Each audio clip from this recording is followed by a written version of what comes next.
Linux, Windows, all of those are covered. And so it's literally you click a button and it's done, which is nice, but that is still too much work for me.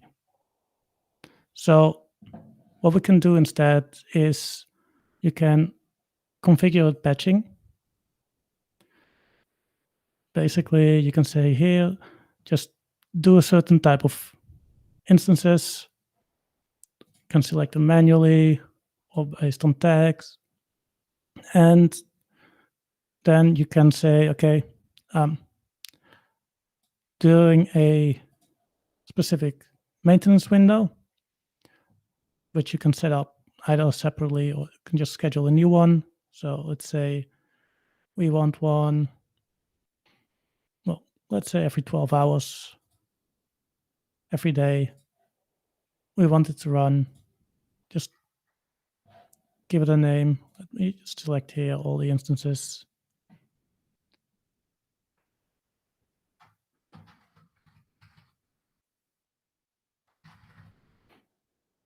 And this is one of those lovely things in the AWS UI where for some reason there's an additional settings, but nothing to show there. But we can just click configure patching. And now every day, these patches will run automatically. And I don't have to think about them anymore, which is great. It's exactly what I wanted. You may want to have this set up in a different way. So most instances don't need to be patched every day. And in many situations, you might want to have a staggered approach. So you could, for example, first do your dev instances, and then several days later do your production instances, once you know that there's no actual trouble there. The other thing that you can do here, if we look, you can see here all of these default patch baselines. When we look if we were to look under the hood, and I don't think we have quite the time for that today, you would find that each of these default when we run the patch baseline, it will actually run a specific automation document, I believe. You can look at it here, but let's get under the hood. It then checks the type of instance it is. So is it an Ubuntu one, is it Debian one, Red Hat, Amazon Linux, Linux 2, any of these? And then that is the exact patch baseline that it will run. Now, say that you want the patch baselines, what they have, and this is one that I created myself. So let me just, that's it. We added it. And in this case, we tell it to only do Amazon Linux 2 instances. So that's the operating system I selected.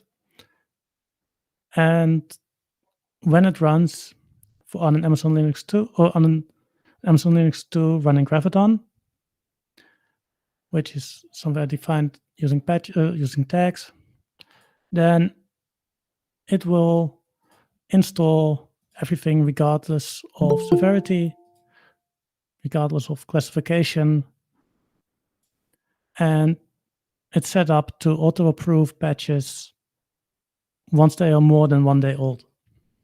So this is an important thing to keep in mind. Usually, you want to give, definitely for your production instances, patches a day to, well, have other people figure out if they cause issues. There are obviously exceptions, But in general, you just want to make sure that when you automatically install things, that, let's be honest, somebody else ran into the issues, reported it, and it got fixed before it was installed on your systems.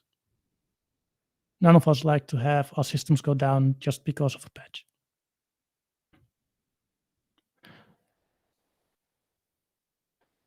You can also approve specific patches or tell them that certain things should not be installed, and as well where they should come from.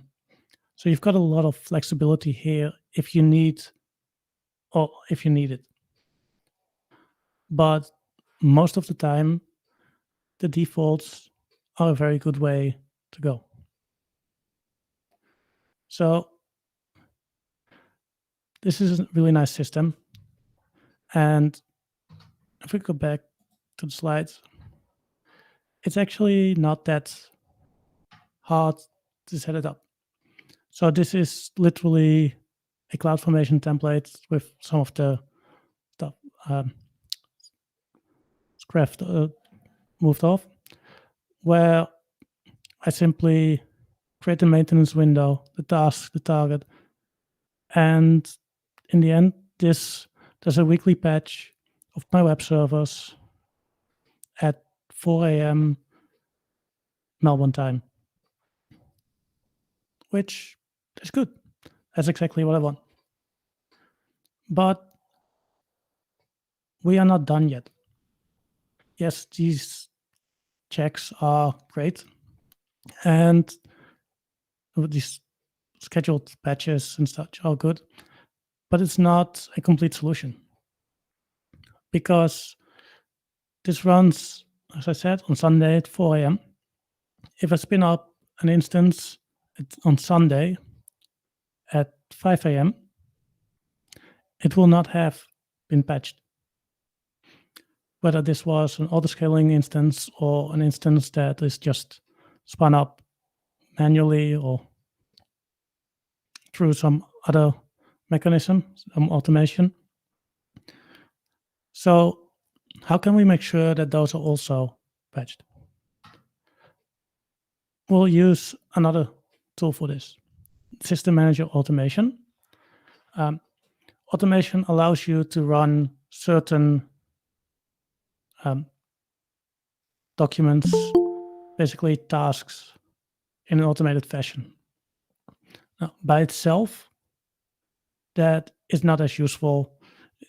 It means you have to click through things, you have to pay attention to it. But if we combine that with EventBridge, or as you may still know it under the old name of CloudWatch Events, you can set up an automation to literally make this run when a new instance starts. So there's not much to see here in the automation, but if I look at EventBridge, where I've got a rule here, and that says, okay, when an instance starts, run these patches and basically install any patches that we want. So I'll say install my patch, or install some. Let's do a standard ES2 instance. We don't get too much. The only thing we need to take into account, and that is something that is always the case with anything from Systems Manager, is that you install, that you give the instance a role that has the SSM core available profile added to it. It's not quite called SSM core, but something like that. Yeah.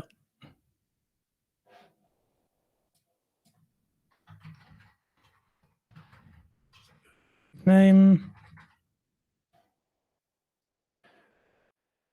Yes, this is all now running in the default VPC, mostly because this is just a demo account, and I didn't get around to setting up a proper VPC with its private subnets and things like that. And after this presentation, everything will be shut down again. But here, okay, all good. So we launch it, and what will happen now is that within seconds, usually, needs a moment, probably. The moment that probably the status checks and such are done, we will see it show up here, and it will do this patching for us. So the instance gets spun up, and immediately we apply any patches that might be missing. Yes, you could do this by using user data and things like that. The advantage of doing it like this is that it doesn't matter if you, who knows everything, who knows to include the right calls in the user data, or your new colleague who just started, isn't that familiar yet with everything, and just spun up an instance. Regardless of who does it, it gets run. And in this case, the automation will also, if I go back to the instances, it will also add some tags for, hey, this patching has been installed. This one also gets added. That's part of the patching job in this case that I run. And of course, that means based on these tags, you can have AWS config set up to report, hey, there are unpatched instances, hey, or any other automation that you might have in place to do this for you. And basically, the end result there is you have the visibility that you want of your instance, of your patching. It all happens automatically. And that's, generally speaking, I think, a good thing. So, of course, there are other options as well. So when we're going back to the cattle part, yes, the user data in your auto-scaling groups is probably not a bad idea. The downside, of course, is your instances might be different between each other. The combination of patch manager and automation, because in the end, they are still instances. Or you make sure that you rotate your AMIs frequently. So this basically means always use the latest Amazon Linux AMIs or the latest Ubuntu AMIs or whichever one you want. So something that helps with that, for example, if you use CloudFormation, that makes it really easy. But also otherwise are the public parameters from AWS. So the values of these public parameters, they always show the latest AMI version, AMI ID for this region, for this instance type. So you can see these nowadays by going into the parameter store. For some reason, last time I checked, you couldn't actually see them until you've created a parameter yourself. I reported that as a bug, but I don't know if that's been fixed yet. And of course, that definitely falls outside of scope for this. You can build your own AMIs with all your patching built in, and then whenever you have built your new AMI, shared it across your accounts, you can easily tell your auto-scaling groups, okay, rotate to the new AMI, and then they are cleaned up as well. Tools to use for that are Packer, which is the traditional, well, I always found it the best tool, or Image Builder, which is the new AWS native solution for this, which is not my favorite. And I will leave it at this. Basically, you can use System Manager to get most things done. For your auto-scaling groups, you can use AMIs, either the latest ones provided by AWS or Ubuntu, or whichever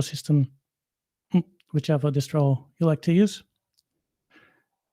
And that way, keep your system secure in the least amount of work, with the least amount of work. So, as I mentioned at the start, most of what I do you can find on my blog, Ignore Me. And as it has been mentioned, I run the user group in Melbourne. Feel free to join us even after we go back in person. Hopefully, at some point in the not too distant future, we'll stream everything. We're always every last Wednesday of the month, and it's always great to join other user groups. Twitter, GitHub, you're probably familiar with how it all works. So I think at this point, I will leave it open for questions. Great, thank you, Arjun. Guys, please feel free to unmute yourself and ask directly Arjun a question. And for people who's following us on YouTube, you can leave the comments there. So Arjun, thank you very much. Great presentation, really appreciate it. Now, based on your experience, would you recommend using System Manager for on-premise workloads for patching? So I haven't used it myself with on-premise workloads. I know it's possible, and it's supposed to be pretty good for it, but I can't speak from experience.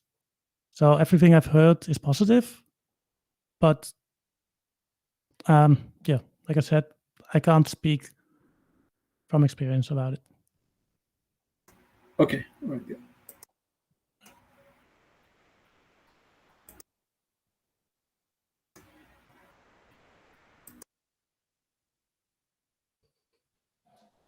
Awesome. Do we have any other question, guys? We still have some time for some questions.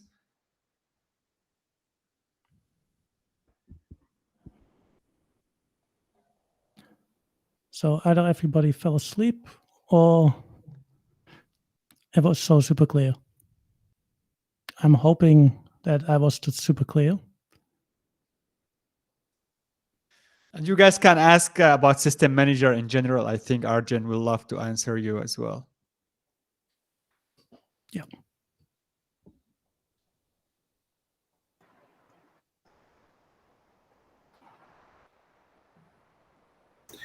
So from your perspective, Arjun, I mean, does this agent takes a lot of CPU cycles? Which The run SSM? yeah, the SSM agent. No, it doesn't use much at all. I've used it. I basically have it running on any EC2 instance I ever touch. Anything that it uses is outweighed by the benefits. So even if you just use it to access the instances, like I said, instead of SSHing into instances, try to use Session Manager because it's a more secure way of accessing your instances. And that also requires that same agent. So maybe if you ran it on something like a Raspberry Pi, it might be an issue. But on any instance type that AWS offers, I've never seen it have any impact. Okay.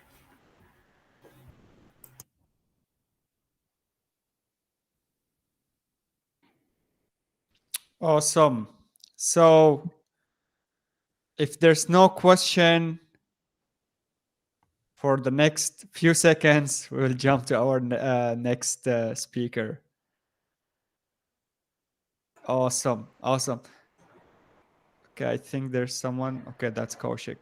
Okay, thanks Arjun so much. I really enjoyed it. And you guys, you definitely should take a look on System Manager. It has like a lot of feature, parameter store, run command that Arjun mentioned, and SSM document, which is one of my favorite as well services lately, that you can do a lot of, like automation using these services.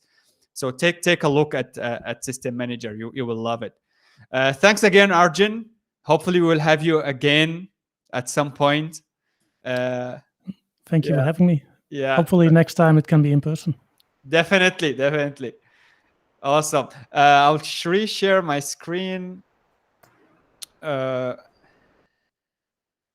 you guys can reach out to Arjun if you have a question after this meetup, or for people who's watching the live stream after this, maybe you can reach out to Arjun on LinkedIn or somewhere to ask him more question. Before we jump to our next speaker, so hiring announcement, we don't have any hiring announcements for today, but if you are looking for new talents, of course, this is the best place to search for new talents. So you can scan this QR code, fill up the form, that's what your team is hiring or what your company hiring, and we can give this announcement in our next meetup next month. I will leave this for a few seconds, and you can find this QR code on our user group on Facebook.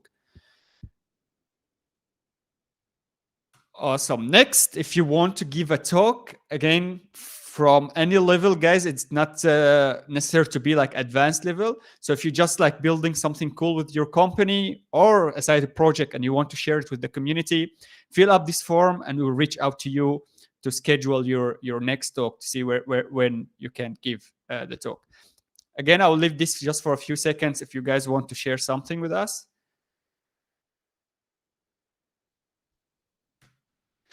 And next we have Faz, as we know him in the community. He will talk about resiliency and how you improve it with controlled chaos engineering. Sounds interesting. So Faz, are you ready? Okay. Can you hear me? Yeah, now I can hear you. Awesome.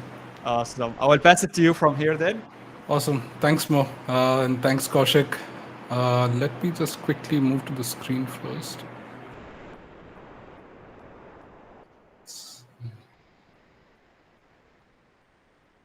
And that should bring my screen up.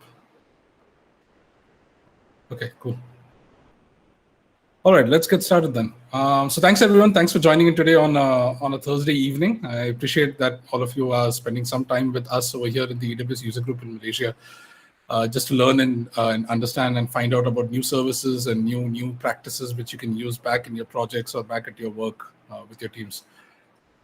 So I'm Faz. I'm a developer specialist solutions architect, and I've been working in this industry for over 16 years. Currently in AWS, I help developers build on the AWS cloud. And the way I do this is I go through architecture reviews, I give them best guidance, practices, and also run workshops also if needed. So just to understand, I mean, the role itself, I mean, what customers think I do is that I usually talk tech, and in the real world, when we were actually before meeting people, right, before MCO and stuff, I would draw with colorful markers on whiteboards. What the company AWS thinks I do is that as an SA, that I'm generally going to customers and showing them and exposing them to AWS services and trying to influence as much as possible, okay, how they could build better on the AWS cloud. What I think I do, I'm basically helping foster the ecosystem, building companies over here internally in Malaysia, helping them to grow so that they can deliver best value to their customers and also use AWS to accelerate that. So on the agenda, we'll first talk a bit about distributed systems, and then we're going to look at chaos engineering. I'll do a very basic demo of what chaos engineering kind of looks like. For some, maybe you're already doing a bit of practice on this. Some of you, maybe it's a new thing for you. And the idea is that from there on, I want to show you what's the challenges in running chaos engineering traditionally, right? The way you would run it with scripts and stuff. And then segue into a service that we had announced during reInvent called AWS Fault Injection Simulator, and also do a brief demo with that. I have 40 minutes. We'll see how I could squeeze all of that in as part of this. So we'll see some demos and then get started on that. Right. So one of the benefits of distributed computing is really this undeniable thing that it's revolutionized IT. Right. Before, in the old days, you would have systems that are put into one machine, and afterwards you would ensure that you're just ensuring that machine is always up and running. But over the years, thanks to the internet, thanks to having multi networks globally, you're able to now have distributed systems across. And there are some challenges, right? Those challenges are related to latency, scalability, reliability, resilience, concurrency. And also the fact that you have complex algorithms being run right now, right? I mean, right now everyone is now scrambling to get to space, right? The amount of sheer compute power and the amount of different algorithms that would be needed just to move something into space. And as systems grow larger and more distributed, you always hit some edge case, right? I mean, it's not that, okay, we've already foreseen, okay, what's going to happen with compute and we've already built it out. So you're always trying to hit those edge cases sooner so that you can then work on how you can actually get towards building something out. So while people kind of understand distributed systems are complex, it's kind of a common misunderstanding to think that this complexity only applies to applications. I mean, think of the hundreds and thousands of microservices that companies like Twitter, Facebook, Google, or even Amazon has, right? And that's not even the case over there. So does that mean that, so that's for complex applications. What about simple applications? I mean, do you think simple applications are complex? So let's take a simple example. This is a very simple client-server communication. And there are a lot of steps involved over here, right? You have a successful completed single round trip for a message that has to go through from your client. So to just put things into perspective, the client would put a message on the network delivers the message to the server then validates the message, and then the server updates its states. Then the server puts a reply on the network, and the network delivers the reply to the client then gets to validate the reply, and of course, maybe update its state. So that in itself is mind-boggling. And this, we are just talking about a simple client, network, and a server actors, right? 3 actors that are part of this whole system over here. And you want to understand what are the different permutations of failure that can really happen in this simple distributed system. So if you imagine now, take this and then multiply it by millions, right? Millions of systems like these that are all sitting around everywhere. How do you ensure that these systems are running? How do you ensure that you're able to get the output that you need from these systems? And also ensure that they're always running the time they're supposed to be running, right? So traditionally, to tackle these challenges, you would have testing. I've been 16 years in this industry. I've seen QA teams grow, right, over the years, and the scope of QA teams grow. Initially, the QA teams were just focused on breaking your application. Whatever you built, that should break. But now the scope has grown so much, especially with moving to the cloud, right? The fact that you have distributed applications everywhere. Testing kind of has reached its limits, standard and traditional testing. And you want to make sure that you're able to also test things, especially after some outage in production. You want to make sure you're able to replicate it, you're able to fix it, and then ensure that it doesn't happen again, right? But by the time it hits production, it's kind of too late already. So that basically means testing is mandatory, right? So you should definitely do testing. That's anywhere required. But it doesn't really apply well to distributed systems, at least the traditional way of doing testing. And it doesn't address the complexity of a production environment. I mean, think the old days, a production environment just used to be a server. And then now you have all these different moving parts everywhere, which as a whole actually contribute to the outcome that a user needs as part of the application. So testing those tests in isolation is not really a good idea. You need to ensure that you're able to test everything at the same time, because you know that when a system has different parts running together, there will be certain cases that will be exposed, which won't be exposed when you test in isolation for each part.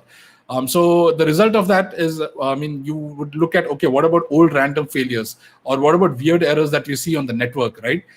In the old days, I remember we used to test things like, okay, let's pull the network plug and then see what happens. Now it's like, okay, you pull the network plug is just one part, but what if after the transmission, packets go across from your network, and then beyond that, what are you going to do? How do you simulate those kind of failures also, right? So how do you test something that you don't really know? Right. So that's kind of like what the whole idea is over here. And that's what I'm trying to get to in this case. So if something's really hard, what happens is then when systems, like let's take an example in the cloud, right? So let's say you have a virtual machine running. What would happen if a virtual machine suddenly stops? what would happen to your application? Would your application gracefully fail? Would it ensure that, okay, the things run? Is there a way for it to report something back? What happens? And there's a common example which actually a lot of us overlook when we set up production systems. We'll ensure that the systems are up and running, everything's working fine, but we always hit this sudden issue of running out of disk space, right? And I know I've seen my fair share.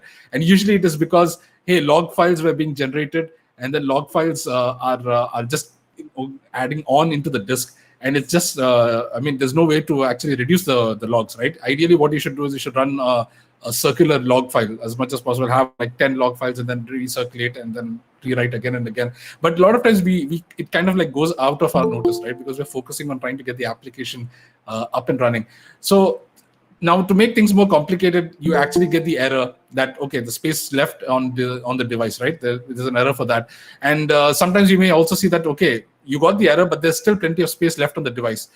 Sometimes what happens is, okay, you have a file system that runs out of nodes because you have created too many files. So one of the problems of disk space failure is it's localized. It isn't something that you can really catch in testing because when you're actually testing, you're trying to focus on the failure of the application and not the actual different parts of the system that is there as part of that. So the whole idea then is that you're kind of like creating this black hole because you're not sure about what can actually fail in the system, and that kind of like then cascades on into bigger failures later. So that kind of like brings us to this whole concept of chaos engineering and trying to test for failure. So Werner Vogels is the CTO at Amazon, and he said we need to build systems that embrace failure as a natural occurrence, right? So you need to, from the get-go, assume and understand that a system is going to fail, right? It is inherently the feature of a system. Well, what are you going to do about it after you know that it's going to fail, right?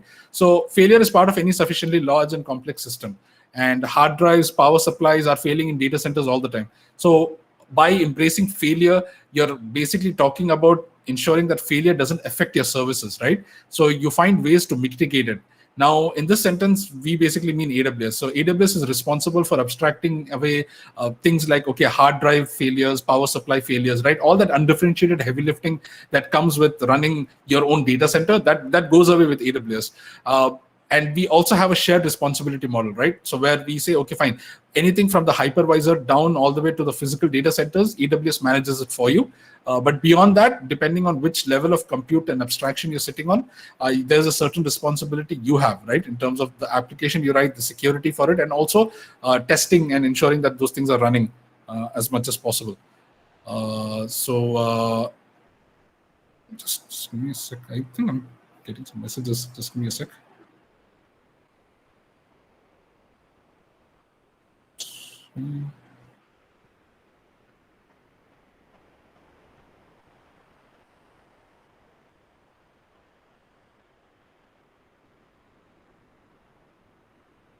Oh, okay. Sorry, I thought somebody from the group is actually messaging me. Apologies.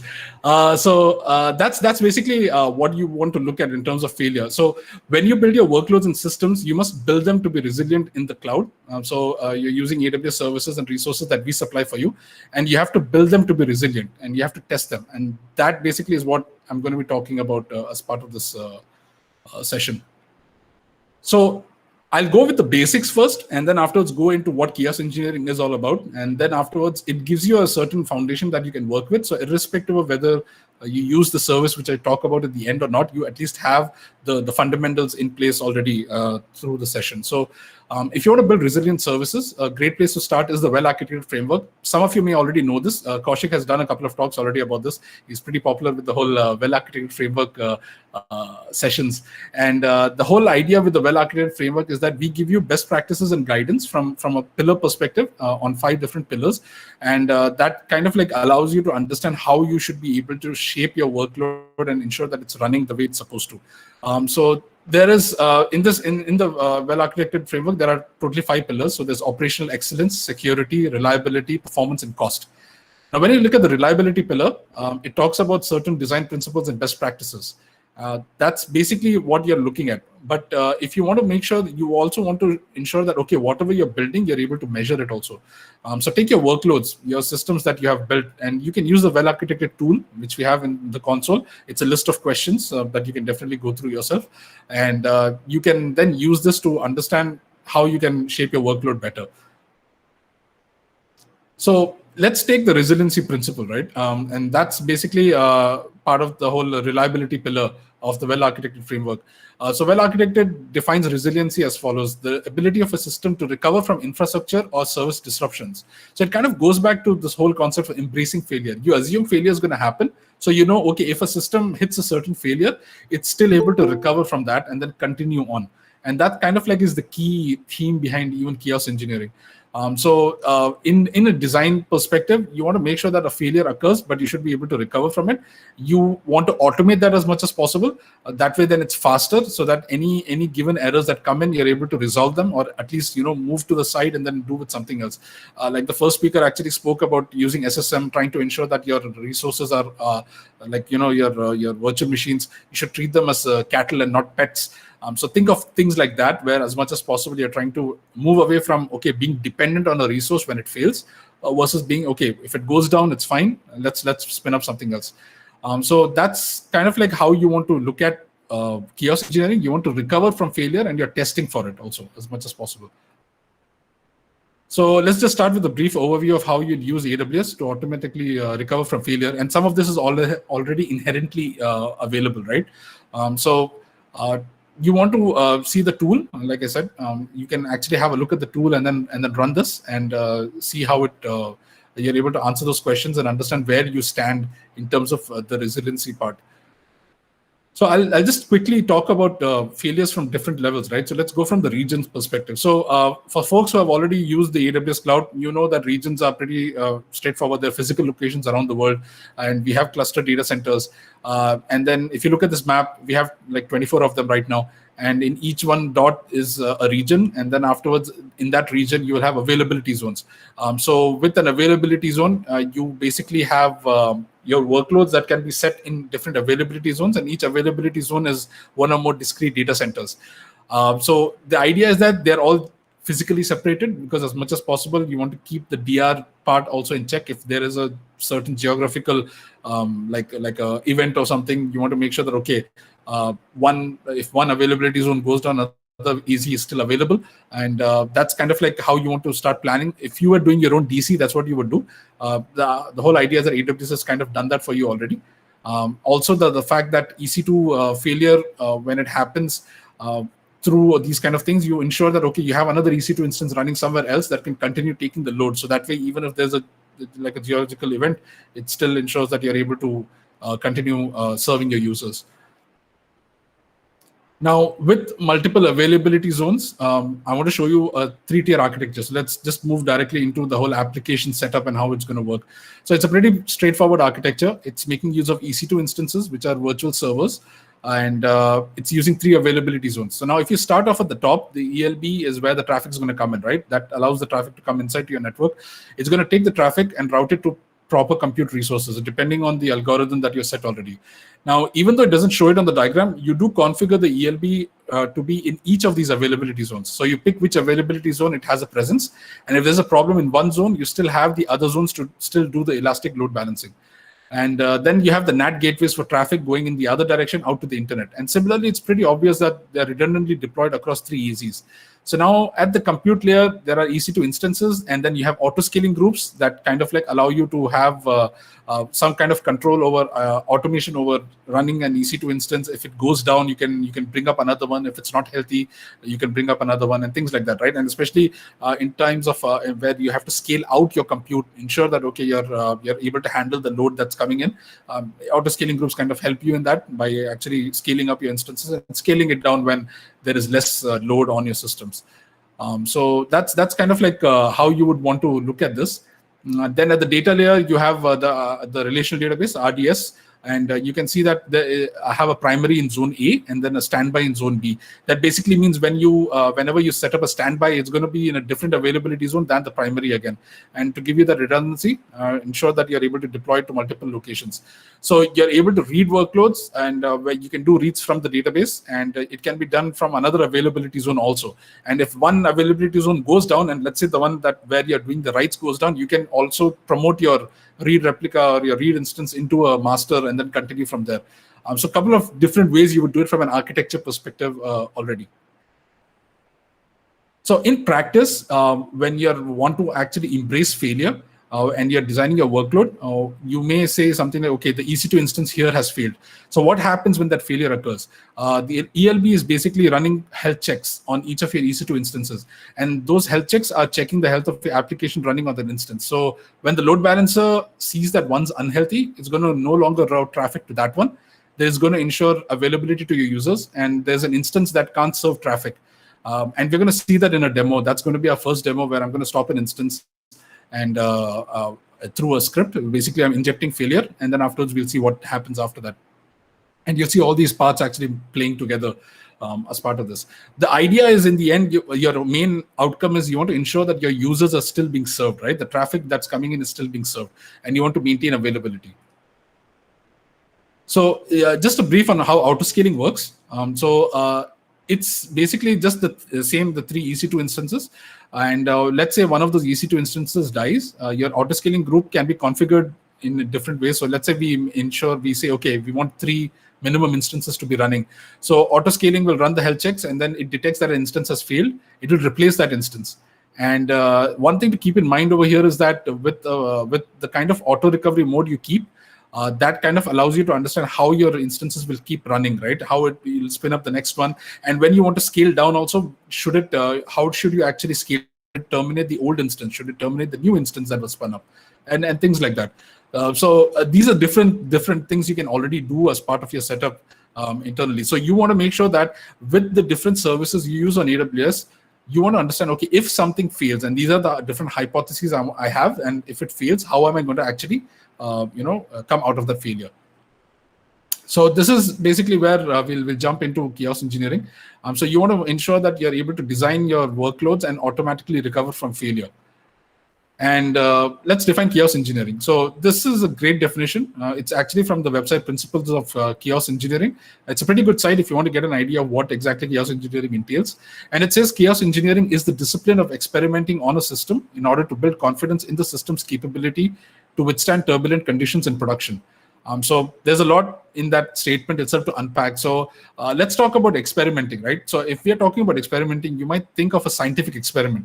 And that is kind of like where you want to start going with in your thinking about chaos engineering.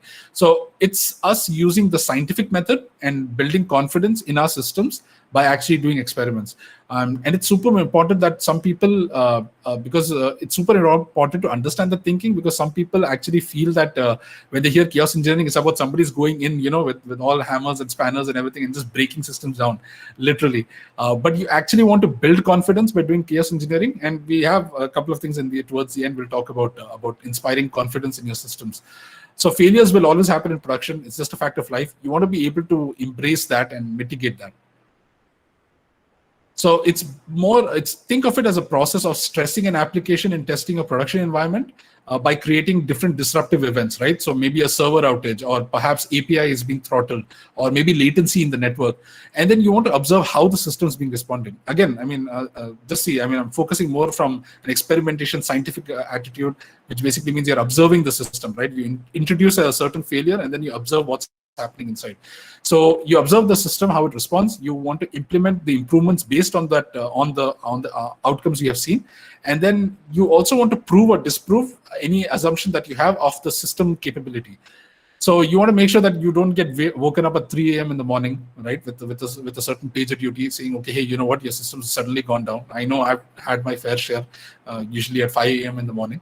And it's also important to know that chaos engineering is not just about improving the resilience of the application. That is definitely a very critical improvement, but it's also about improving the performance of your application, right? You want to uncover hidden issues, expose monitoring observability issues, and any alarm blind spots which you have. Like, for example, your application is supposed to trigger on a certain event, but it's not happening, right? You find out only when you actually experiment and inject that failure that, okay, the application is not responding the way it's supposed to in a failure event. So you're kind of like using chaos engineering as a way to deal with all that. So I kind of said about chaos engineering being scientific. So we'll start in the upper right-hand corner of the diagram, and you look at the steady state. Steady state means your service is running, it's offering high availability, and it's available to your users. That's steady state. then you make a hypothesis, right? So we formulate a hypothesis. This hypothesis is given some event that could potentially affect steady state, potentially affect the availability of a service. And then we hypothesize that our service will remain unaffected, right? That's the idea, that you inject failure and the system should still work, irrespective of if the failure has happened. So our service will remain highly available. That's basically a null hypothesis. Then you run an experiment. You inject the failure and then you see, okay, if suddenly if I take yank down a server, what's going to happen next? That event that you put in a hypothesis, you simulate it, and then you simulate whatever the event is, and you actually try it out. And then you verify, did it affect the availability? And if it didn't affect the availability, you're still at a steady state and you're continuing around the circle, right? You're going to test more, experiment more. But if it did affect availability, now you have an opportunity to improve. So you assess what happened, you understand the results, right? You do an RCA if needed, and then you understand what you need to do to ensure that you maintain availability and move back to that steady state. So once you do that, and then you're maintaining steady state, you go again round in the circle, you test the next hypothesis, and you go on again and again. And this is not new, right? The whole idea of experimenting and simulating events is basically things companies have been doing. And I have a very brief example after this on that. So what kind of events am I talking about? I mean, you could take anything, right? You could take servers dying. Basically, that's a hardware event. You have software failure, like bugs or maybe a malformed response. How many of you have actually got bitten by the Unicode bug, right? Some data in a SQL database got inserted somehow, and then that Unicode character is now breaking an application that's reading the data. It's happened with me, so I've seen it a couple of times before I joined AWS. So I'm kind of like familiar with that kind of a bug. And what do you think would happen when events don't have to be about failures, right? And some other event happens which gets raised, and then that triggers and cascading event to your system that then triggers something else. So you want to be able to handle that and still offer high availability despite getting a huge spike in traffic. So that's not a failure, it's a good thing. But it's a kind of thing you might simulate as part of chaos engineering. So any event capable of disrupting steady state is on the table for doing chaos engineering in this case. So how did this whole thing even start, right? It's not new. The name is kind of new, but the concept's not new. So in Amazon, since 2005, we've been doing something pre-AWS, right? So on the consumer side of Amazon.com, the site where you actually buy books and other things on, we were already doing something called as game days. And I have a slide at the end which talks about that. Some of you may be familiar with game days, which we at AWS also run for our customers. And then we had someone who actually was running these game days. He was a person called Jesse Robbins. And the only reason I'm mentioning the name is because he was a professional firefighter. So he took his experience at disaster recovery and disaster response from firefighting and applied it to game days at Amazon. So they would formulate scenarios like, okay, for instance, a scenario that the data center in Virginia has burned down and it's offline. That's the scenario. And then we'd come up with different ways to simulate that and share that with all the teams and give them an opportunity to prepare and ensure that, okay, they're being resilient. So we would tell, okay, a range of dates of when this would happen, and then people would then just try to prepare. And then suddenly on a day which most probably people would not expect, it would just hit, right? And all the real alarms would go off. I mean, you trigger all the real alarms. It's not necessarily a data center that's got fire, but you're simulating, okay, once those alarms are triggered, what's going to happen next, right? So real emails would go out and everything would happen as if it's real. So it's a great simulation. And then we did that. And we needed to improve. So now moving away from there, if you move towards 2010, that's when AWS was already in the market. You had big companies coming in, startups already moving. Netflix had started using AWS at that time. And this is when Netflix launched and talked about their Chaos Monkey. So Chaos Monkey was a service that they launched that would go out and randomly kill servers in their data centers. That's how I found out the first time, right? And I was pretty shocked when I heard that, hey, somebody's having a script that can randomly just pull the servers down. And I was like, that's insane. Why would anyone want to do that? But over the years now, you're kind of like going into that in that kind of understanding that you would want to test something like that. So now in 2016 is when the principles of chaos were published on GitHub, and there's a commit that was made in 2016 first, at least. Maybe the concept predated that, but the idea was that it's something that's been at least officially written down in a certain place where you can actually refer to later. So I mentioned about Chaos Monkey by Netflix, and it's an open source tool. There are other open source tools also out there that can do this, and there's commercial tools also that can do testing. So why not just use these? And if you kind of like take that away also from this talk, I mean, if you just stopped over here and then leave the call and I would say, yeah, it's a success because you kind of understood the whole principle and you understood, okay, you need to look at chaos engineering much more.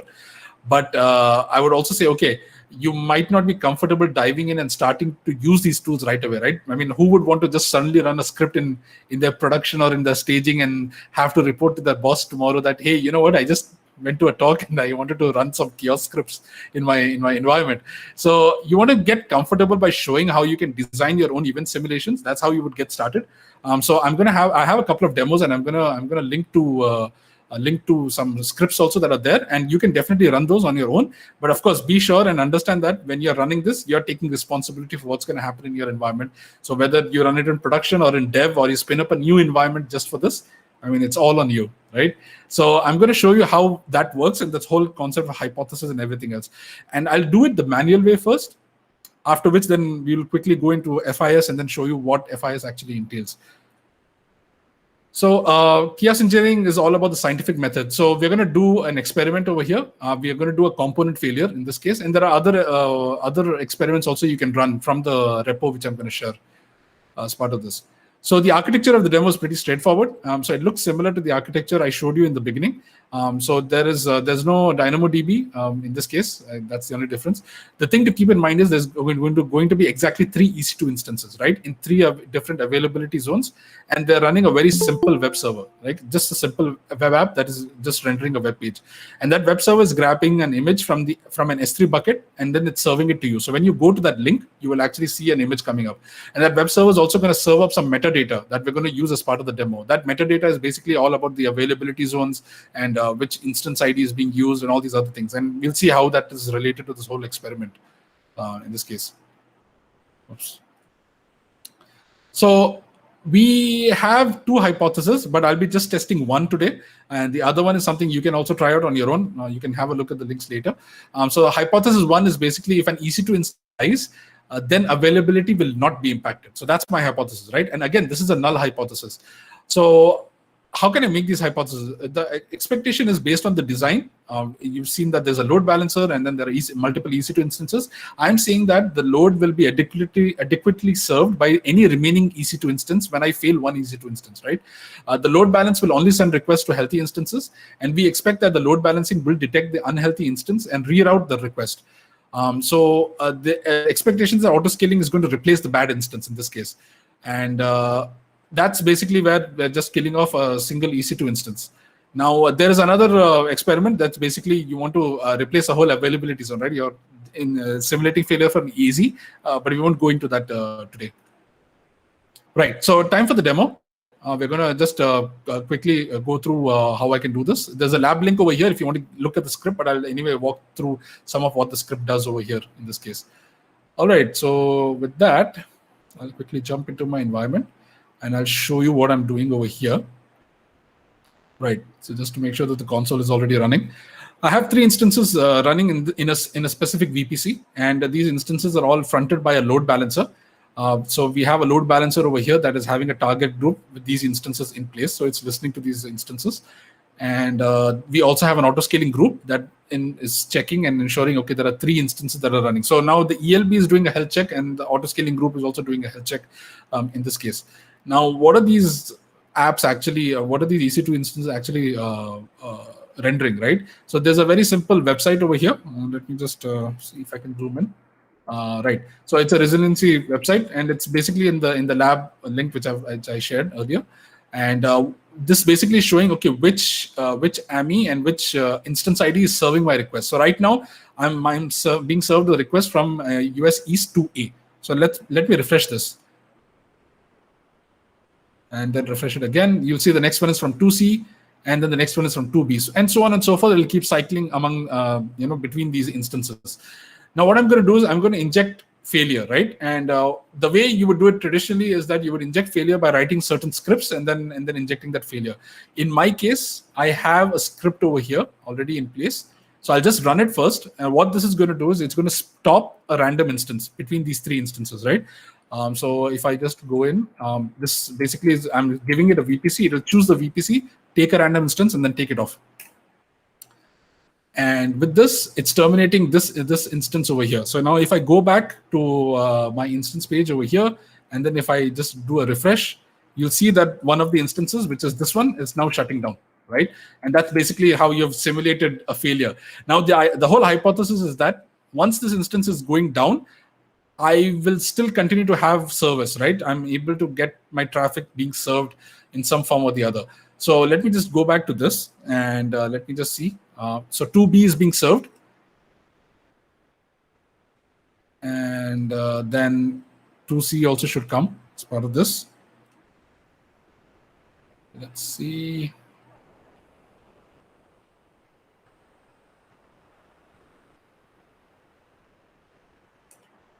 Sometimes we may have a caching issue also. Let's just see this.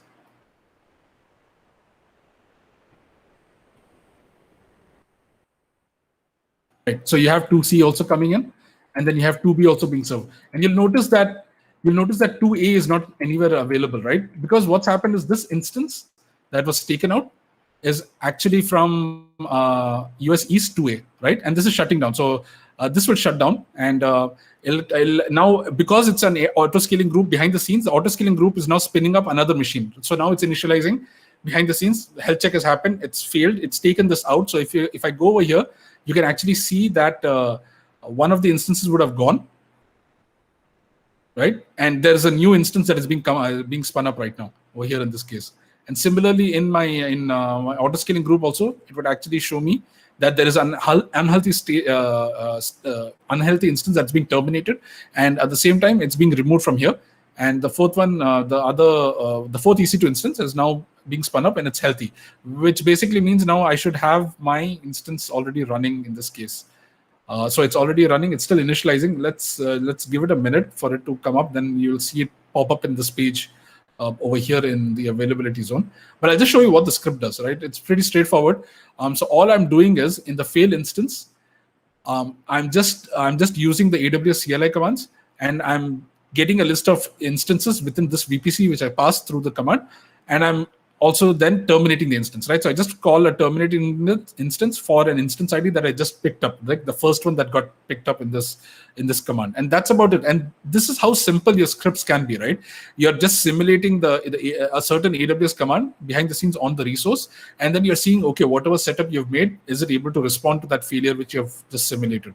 So I've run this, and because the good thing is, because now my instance, thanks to the auto-scaling group, my instance is already up. I should get another instance over here, and it should already be ready. The checks should also be passed. Okay, it's almost there. So we'll just see if it's working over here. Right. So now you can see I'm able to serve responses directly from 2A.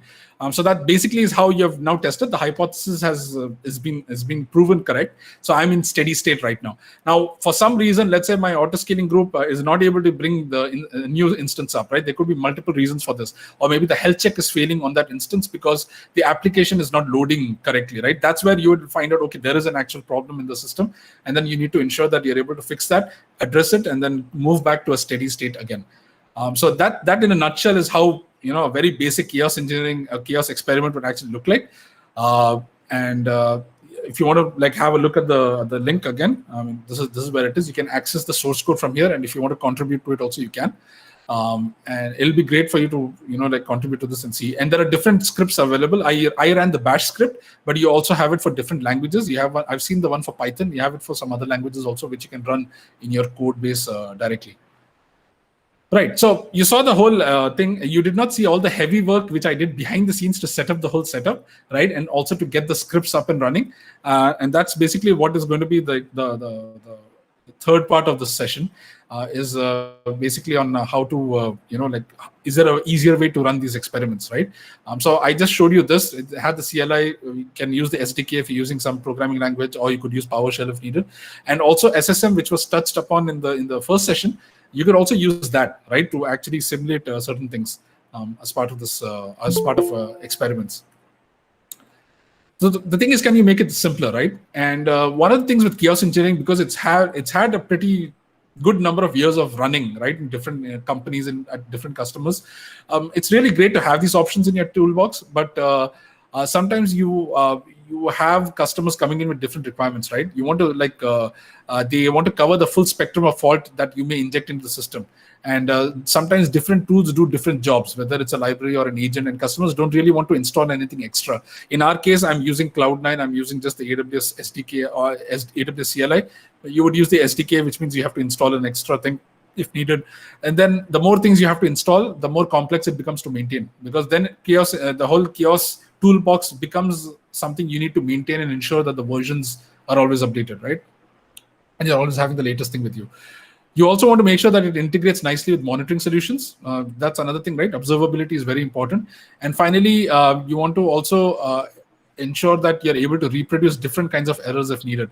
So a combination of small failures happening in the same time or in a sequence, right? Those are just really hard to produce. So how would you kind of like do that? And this is where I want to like introduce to you this new service, which we introduced in reInvent. In fact, it's called AWS Fault Injection Simulator, and it just went GA in March. So it's a fully managed chaos engineering service, really easy to get started with, and it lets you reproduce the real-world failures we are talking about. So whether they are simple like the stock instance or more complex like throttling APIs, right? AWS fully embraces the ideas of the safeguards, and it's a good way to monitor the blast radius of an experiment and also stop it automatically if an alarm sets off. If you notice in my experiment, which I just ran right now, I don't have a fail-safe method of stopping it, right? The moment I fire that command off, I mean, there's no way for me to stop that EC2 also if needed, right? Or to recover that specific EC2 back also if needed. So that's where you will see, in the demo, which I'm going to show, how I can bring back that same EC2 instance also. So getting started with the service is pretty straightforward, as you'll see in a bit.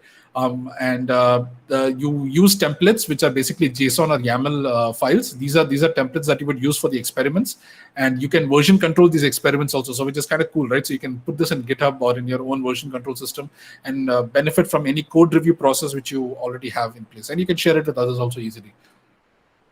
Then you can run your experiments in sequence or in parallel. And the sequence is often used to test the impact of gradual degradation. Sometimes your systems may not immediately just shut down, right? Sometimes there may be a gradual degradation happening in your systems, and you wouldn't know until it hits a certain tipping point.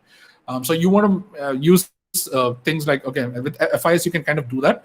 And you can also run parallel experiments to test the impact of multiple concurrent issues, which in this case is real world outages, right? So currently we support services like EC2, RDS, ECS, and EKS. And of course, there are going to be more to be followed.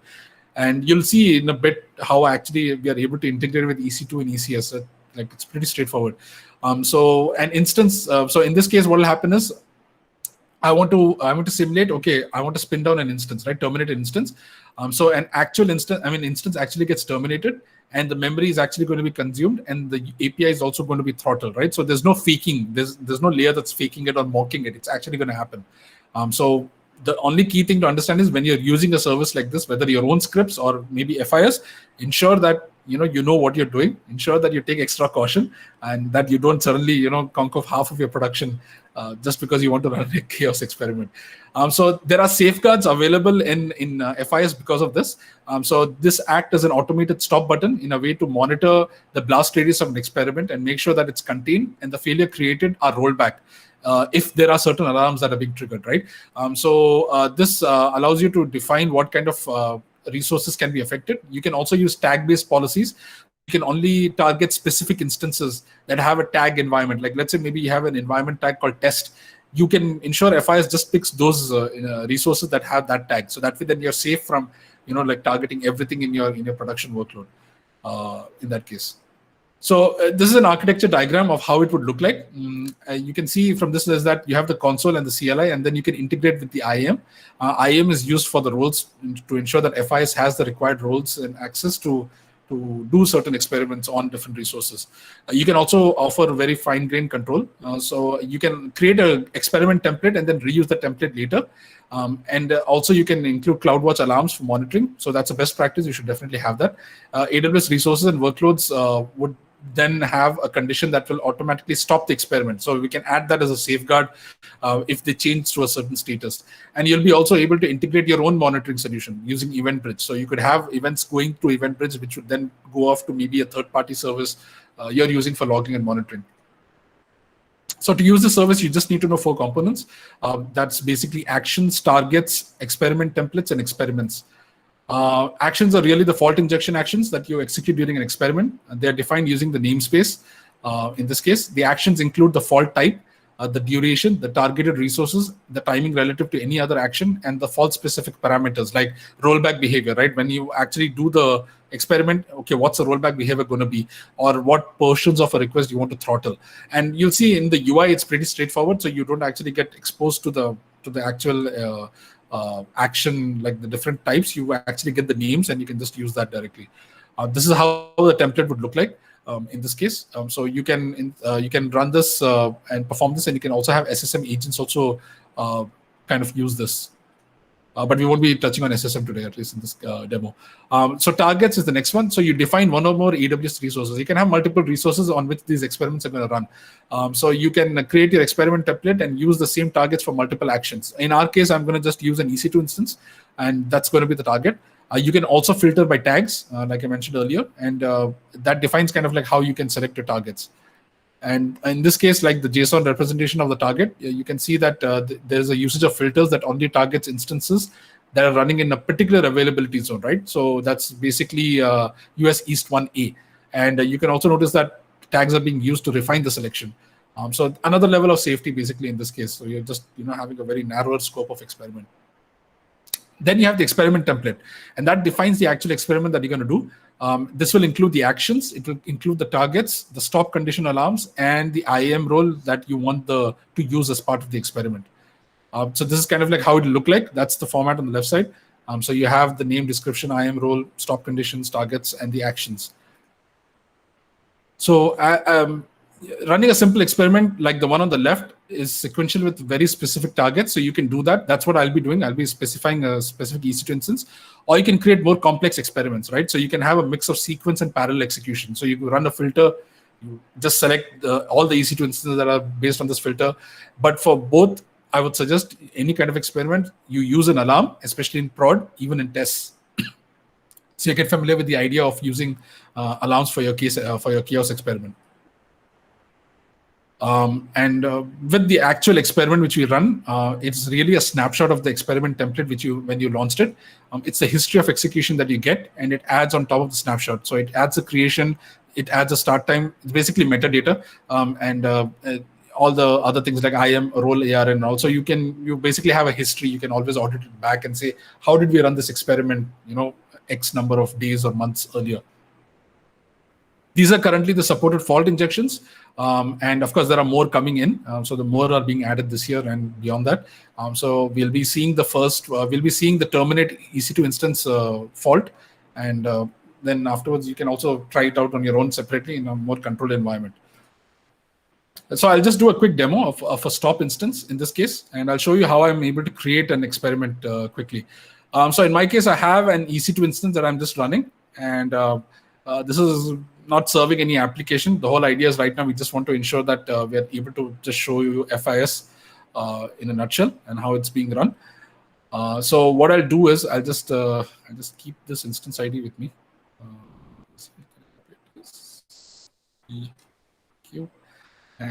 And now when you go to FIS for the first time, this is what you're greeted with. So you have the screen, the splash screen. You can create an experiment template, and you can just directly add a description for your experiment. So I'll say my first FIS test. And I'm going to select an IAM role, and this allows FIS to then have certain access to different resources if needed. So I've created the role already, and this is already available in the documentation, how you can create this the policy and then create a role with that. Next, I'm going to add the action, right? So what action do I want to do as part of this? And you can add multiple actions in this case, and you can also have them run one after the other. In my case, I just want to stop an EC2 instance. So I'm just going to say, okay, stop EC2, right? And I don't need a description. I'm going to put an action type. In this case, you'll see these are the current supported action types. And all I want to do is I just want to stop my instance, right? So I'm going to just do EC2 stop instance. And you can also then say if this is a action and you have other actions, you can say, okay, this action should run after which one, right? In this case, this is the first one, so I don't have anything else. By default, you'll notice it creates a target metadata over here, which we'll then edit as part of this. And you can also say, okay, after you start the instances, right? when the action is done for stop instance, how long should it wait until it can bring up the instance back again? And this is basically the kind of, like once your experiment is done, once I've observed everything, okay, I'll give it like 1 minute to 5 minutes or how many ever minutes you need. In my case, we'll keep it 1 minute. And also you can use ISO 8601 duration. You can have a look at the definition later, and you can put those numbers, that format inside. So I'll just add the action. Right, I'll save this first. Right, so I've saved the stop EC2 instance. In my target, notice that the resource IDs are empty, so I'll just add that. And in this case, you have a couple of options. You can do resource IDs or tags and filters. So I'll just select this resource ID. Right, this is the EC2 instance I want to run. And you can, if you have multiple, you can select multiple EC2 instances in this case. And you can also say, okay, do you want to do it for a specific number of resources from this group, or you want to do it for all of them? In my case, I just want to do it for all. So we'll just keep it simple, and I'll just save this. And you can also then add an alarm. I won't do that right now, just being mindful of time. So you can select stop conditions if needed for an alarm. So when this alarm gets triggered, then you'll roll back the experiment. Now, because you're creating an experiment template, I have not mentioned the stop condition over here, the one over here. So so the FIS console is actually asking me to, are you sure that you want to do this? And yeah, because it's a demo, I'm going to do this. This is not production, so it's fine. And this is basically the metadata. This is the experiment itself, where you're having all this data, like when it was created, when it was last updated, and all that. So with the template, I mean, the experiment ready, let's just run it immediately, and we'll just go quickly and have a look at what's going to happen. When you start it, it's going to ask me to confirm, since I don't have, I mean, you're going to do something destructive, right? So have you reviewed the best practices and guidelines? So it's more of a disclaimer. So ensure that you're clear and you have enough guardrails in place before you run a certain experiment. I'll run the experiment over here, and it's initiating. And once it initiates, I should see quickly, once it starts going into motion, you'll start seeing that this EC2 instance will get, yeah, so it's already stopping over here. So it will stop this instance, and then after that, it's going to wait for a minute, and then afterwards bring that instance back again, in this case. So we'll just see, I'll just show you the motions where we go into the different states. So it's running right now, and once after a minute, then it will stop and bring back the instance. And that basically in a nutshell is how you get started with FIS itself. So pretty straightforward compared to what we did over here, because this, even though this is a simple script, there's a lot of guardrails you need to put in place, right? As part of rollback and alarms and all these other things. FIS kind of helps us with that, it gives you all these options beforehand itself. And it allows you to, try to make it easier to track also, right? You get all this extra metadata that you can use. You have templates that you can then copy and share with other teams so that they can also use it to run experiments. Right. This should complete. When it completes, this EC2 instance will come back up again. Right. So it's coming back in this case. And you can assume that it's going to run. That way, then I can complete the slides, and then maybe I'll just quickly switch back to the browser again after this, just to show you that it's up and running. Right. So going back to the final conclusion, right? So you want to make this real as much as possible. And reality in this whole case with production is that you want to have actual users, right? Reality is actual users. It's actually a workload which you've deployed, and you're serving actual users in production. The thing to keep in mind over here is that you've designed your recovery from failure and automatic recovery from failure. So it's based on certain assumptions of what failure would look like. But you also have to keep in mind that the reality might differ, right? So right now I tested this in a demo account, right? I ran this separately out of any production in anywhere. So you want to, as much as possible, get close to production as possible. And it depends on the risk appetite of the company. It depends on the policies. It depends on certain guardrails that you have in place, whether you're allowed to run certain experiments like this or not. There are certain customers who do this. Some, what they do is they have a twin of the production system. It could be staging. It could be maybe even something totally different that has a lot of the characteristics of a production system already in place. So you would want to run experiments over there, right? Because with production, you get certain things which you won't get in a test environment. You get traffic patterns. You could record actual user traffic. And one approach to do this is you can record this traffic in your production environment and then replay it in an environment which is you want to use for kiosk experiments. Then you want to also get closer to reality by doing shadow testing. So shadow testing is where you fork or clone user traffic as it comes in live, and you send it to a test deployment so that it doesn't interact with the user. So that's another way to do it. Last option is that you test your production. Like I said, some companies kind of do it. The whole idea with all of this approach is that you want to make sure that your system is resilient, right? And you've reached a certain maturity in kiosk experiments and testing, and you want to ensure that you're confident that in the future, if something happens, there's a very high chance that you've already kind of explored that angle and you know how your system's going to behave. So you want to get closer to production. You want to mitigate the risk in a legitimate way. And you want to take all this data and this learning. You want to see how you can enable all your rollback mechanisms also, and then also run your simulations as close as possible with production. So I mentioned a bit about game days in the beginning, which Amazon has run, and we currently at AWS, we run this for our customers also. So a game day is not just about testing your software, it's also about testing your infrastructure. And if some of you have actually participated in any of our game days, you'll notice that our game days are very heavy on infrastructure, right? We test things like scale, we test things like security, we test different scenarios also. In that case, like we had recently a game day for analytics, right? We wanted to make sure, okay, people understand how to scale their analytic infrastructure. So things like that. So the whole idea with game days is that it brings the responsibility back on a certain set of individuals. It's basically people, right? So when a team gets involved, whether it's developers, operations folks, and managers, or whoever needs to be there, they're all part of the game day. And the whole idea is that it starts with a briefing, and then you then run through the demo scenario, and the team reacts to whatever's happening. Sometimes it's predictable because the team knows what may happen. Sometimes the people who are operating the game day introduce certain random events which was not expected at all, right? So it depends on how your appetite is and the company's appetite is. So the idea over here is that it keeps the team thinking, because now they're able to they're able to experience what's happening in a game day. They would go back then later and then use those lessons and say, okay, can I simulate this in my environments later, right? And how can I prepare for events like this in the future? You want them to go back and test locally. You want to make sure that they believe in this whole concept of being resilient to what's going to happen. Sorry to interrupt you. We just have few minutes left, and maybe I'm done. Yeah. QA. Yeah. Yep. I'm done.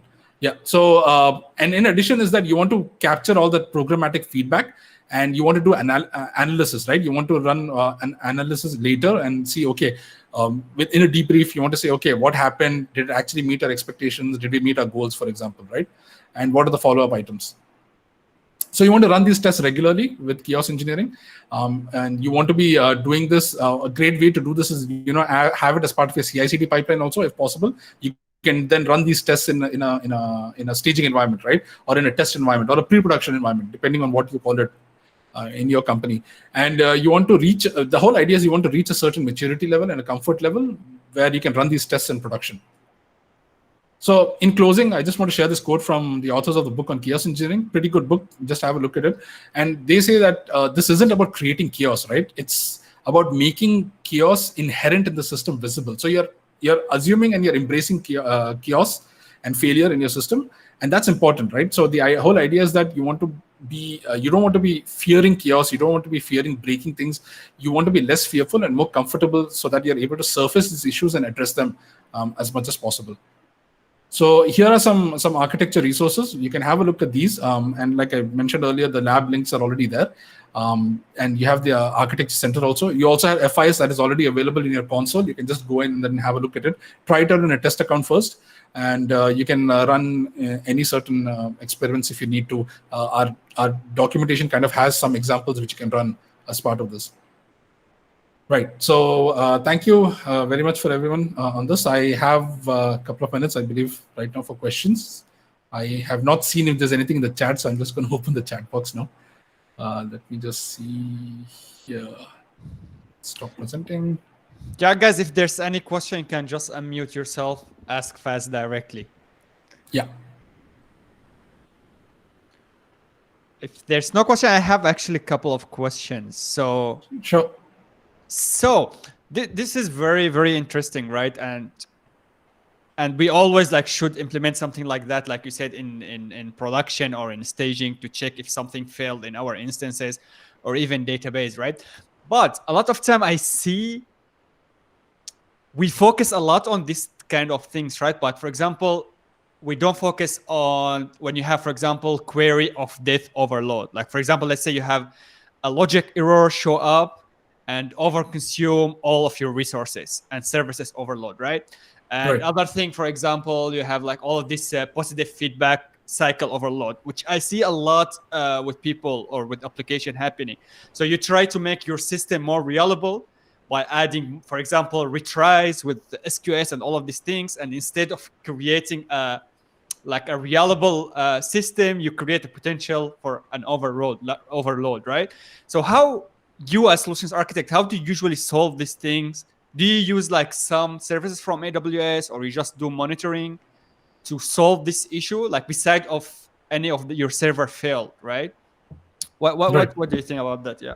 So, I mean, I would always step back and then first look at what's the maturity level of the customer in terms of handling their infrastructure. Like I said, the first speaker kind of like hit the nail on the head when they mentioned about infrastructure still being treated as pets, right, versus being treated as cattle. And we see that there are certain customers who are on this journey also.